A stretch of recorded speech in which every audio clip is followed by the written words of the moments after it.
tutup pembelajaran hari ini, anak-anak apakah ada yang ingin ditanyakan ke Ibu? Oke, silakan Mas Rio. Pertanyaannya apa? Oke, terima kasih Mas Rio, pertanyaannya sangat bagus sekali. Jadi anak-anak Mas Rio tanya, tadi kenapa sih kok kita itu harus angkat tangan Bu ketika ingin berbicara? Kenapa gak kita langsung ngomong aja, kan mulut kita nggak terkunci Bu?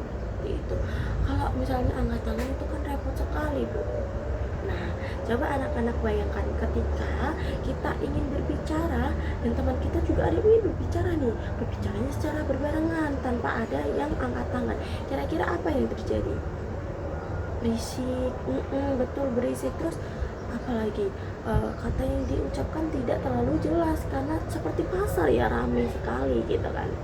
Nah, jadi aturan angkat tangan sebelum bicara itu dibuat bukan untuk merepotkan ya anak-anak, tapi supaya suasana kelas itu tetap tertib, nyaman, dan suara Mas Rio itu bisa terdengar jelas oleh ibu dan teman-teman tanpa perlu berebutan.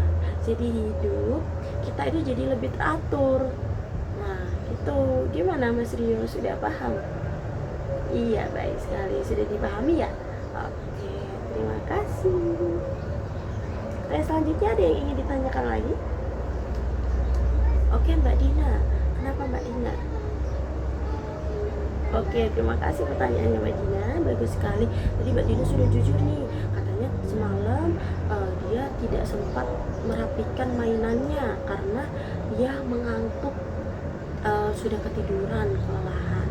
Nah, sebenarnya Mbak Dina ngerasa katanya apakah itu termasuk anak yang nakal Ibu karena melanggar aturan, dan dia bingung kenapa dia tidak diberi hukuman seperti itu. Nah, jadi seperti ini anak-anak. Jadi sebenarnya aturan itu dibuat bukan hanya untuk kita mencari kesalahan dan kita diberi hukuman seperti itu ketika kita melakukan kesalahan, tetapi kita mematuhi aturan itu supaya kita itu bertanggung jawab dan juga disiplin.